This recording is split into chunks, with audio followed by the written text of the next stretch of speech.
అసలు మహేష్ బాబు ఇంత పెద్ద తప్పు చేస్తాడని నేను అస్సలు కళలో కూడా ఊహించలేదు భయ్య.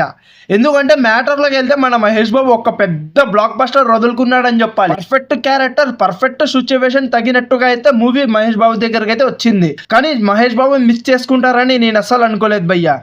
మ్యాటర్ ఏమంటే రామాయణ మూవీ టీజర్ అయితే వచ్చిందిగా. రామాయణ మూవీ టీజర్లో అయితే ఫస్ట్ అయితే మహేష్ బాబు అయితే అడిగారంట. స్టోరీ అంతా వినిపించారు మహేష్ బాబు, కృతి సాలూన్ అండ్ సాయి పల్లవి, మళ్ళీ రితిక్ రోషన్. వీళ్ళు నలుగురిని అయితే కాస్టింగ్ చేశారంట భయ్య. కాస్టింగ్ చేసుకున్న తర్వాత స్టోరీ అంతా అయితే గ్యాంగ్ మొత్తానికి అయితే వినిపించారంట. స్టోరీ వినిపించిన తర్వాత అయితే మహేష్ బాబు ఈ క్యారెక్టర్ నేనే చేస్తానని ఒప్పుకున్నాడు. సాయి పల్లవి కూడా నేనే చేస్తానని ఒప్పుకుంది.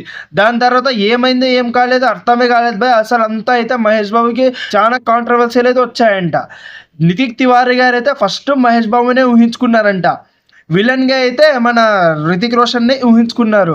మళ్ళీ యష్ మధ్యలో నుంచి ఎలా వచ్చాడు భయ్యా అంటే, ముందు యష్ అయితే అనుకోలేదంట. రితిక్ రోషన్ అయితే మొత్తం స్టోరీ వినిపించిన తర్వాత అయితే యష్కి వినిపించారంట. రితిక్ రోషన్ అయితే ఈ క్యారెక్టర్ నేను చేయలేను, నాకైతే ఇంత యాక్టింగ్ ఇది రాలేదని ముఖం మీద చెప్పేశాడంట. దాని తర్వాత యష్ దగ్గరికి వెళ్ళిన తర్వాత అయితే యష్ అయితే జస్ట్ ఒక 2 సీన్స్ విన్న తర్వాత అయితే నేనైతే చేస్తా అని చెప్పాడు. బట్ మహేష్ బాబు ఎందుకు చేయలేదో నాకైతే అర్థం కావట్లేదు భయ్య.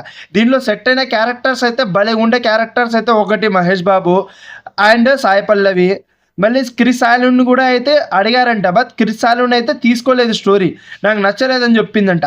రామాయణ మూవీ అంత పెద్ద మూవీ 400 కోట్లు పెట్టి తీస్తున్నారు, వీళ్ళు ఎందుకు రిజెక్ట్ చేశారో ఇప్పటిదాకా అయితే నాకు అర్థం కావట్లేదు. మహేష్ బాబు ఇంత పెద్ద మూవీని రిజెక్ట్ చేస్తాడనుకుంటేనే ఆలోచిస్తూనే నాకు చాలా భయం అవుతుంది. ఈసారి మహేష్ బాబు చేసింటే మూవీ బ్లాక్ బస్టర్ కోట్లు సంపాదించేది భయ్య. దీంట్లో అయితే అడిగిన క్యారెక్టర్స్ ఏమంటే మహేష్ బాబు, రితిక్ రోషన్, కృతి సాలూన్ ముగ్గురిని అడిగారు. సీత క్యారెక్టర్కి రితిక్ సాలూన్, రాముడు క్యారెక్టర్ అయితే మహేష్ బాబు, యష్ క్యారెక్టర్లు ఉన్న దానికైతే రితిక్ రోషన్ని అడిగారు. వీళ్ళు ఇంత పెద్ద మూవీని మిస్ చేసుకొని అయితే చాలా కాంట్రవర్సీ జరిగాయి మధ్యలో అయితే. ఈసారి మూవీ చేస్తుంటే ఎలా ఉండేదో అస్సలు చెప్పలేం. ఈ టీజర్కే రణ్ధీర్ కపూర్ ఇట్లా ఉన్నారంటే మహేష్ బాబు చేస్తుంటే ఎట్లా ఉండేవాడు ఒకసారి ఆలోచించుకోండి. పెద్ద సమస్య వచ్చి ఎదురుపడింది మహేష్ బాబుకి అయితే. ఎందుకంటే ఆడవైపు అయితే వారణాసి మూవీ వచ్చింది, అది పెద్ద బడ్జెట్, అది 1000 crores అని ఇది వదులుకున్నాడా లేకపోతే ఇది కావాలని వదులుకున్నాడా నాకైతే అర్థం కావట్లేదు. మహేష్ బాబు చాలా పెద్ద తప్పు చేశాడు భయ్య. కానీ నితిక్ తివారీ గారు అయితే స్టోరీ అయితే భలే రాసుకున్నాడంట. స్టోరీ రాసుకుందే మహేష్ బాబు కోసం. బట్ ఇది అయితే రణ్వీర్ కపూర్ దగ్గరికి అయితే వెళ్ళిపోయింది స్టోరీ. కానీ టీజర్ అయితే రణ్వీర్ కపూర్కి బాగా సెట్ అయింది. రణ్వీర్ కపూర్ కూడా కొంచెం బిలో యావరేజ్ అనిపించాడు రాముడు క్యారెక్టర్లో అయితే. సాయి పల్లవి కూడా అంత అనిపించలేదు టీజర్లో. కృతి సాలూన్ ఉంటే బాగా అనిపించేది.